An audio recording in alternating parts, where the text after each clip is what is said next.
एक हाथ से लेना और दूसरे हाथ से देना, ये खेल केंद्र सरकार के घटक दल आजकल बखूबी खेल रहे हैं। भारी विरोध के बीच यूपीए सरकार ने अपने 3 साल तो पूरे कर लिए, लेकिन इन 3 साल में केंद्र सरकार की साख पर जो बट्टा लगा है वह सबके सामने है। लोकसभा चुनाव होने में अब बस 2 साल बचे हैं। ऐसे में केंद्र सरकार को अपनी छवि सुधारने में जमकर पसीना बहाना पड़ेगा।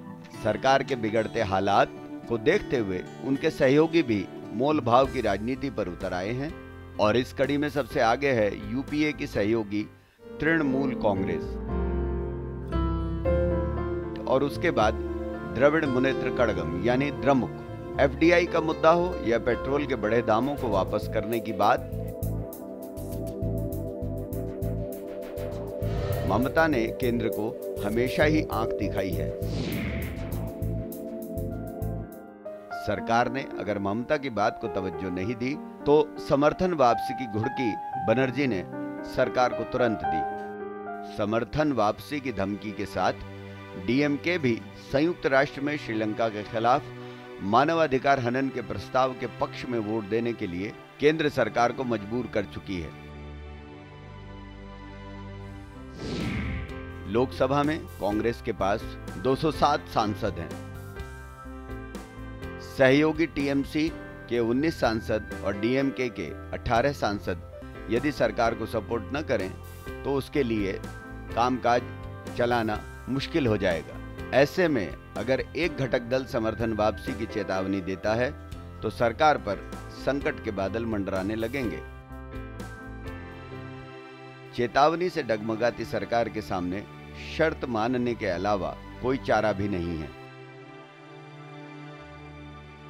मुद्दा रेल मंत्री की दोबारा नियुक्ति का हो या फिर राष्ट्रपति चुनाव का, हर जगह घटक दल जबरदस्त सौदेबाजी कर रहे हैं।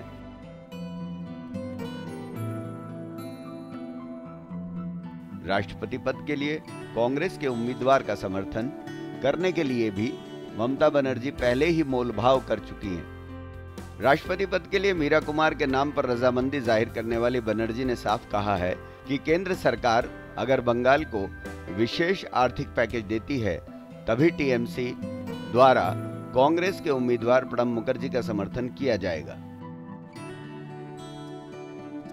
हाल में पेंशन बिल को भी तृणमूल कांग्रेस ने कैबिनेट में इसीलिए पास नहीं होने दिया क्योंकि उसे केंद्र सरकार से लिए गए कर्ज पर अपने ब्याज की 22,000 करोड़ की रकम या तो माफ करानी है या फिर उसकी वसूली मुलतवी करानी है।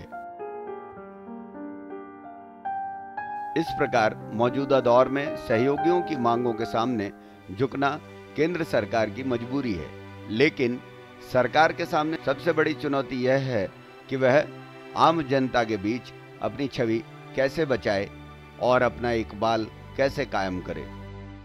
Bureau report, GNN news.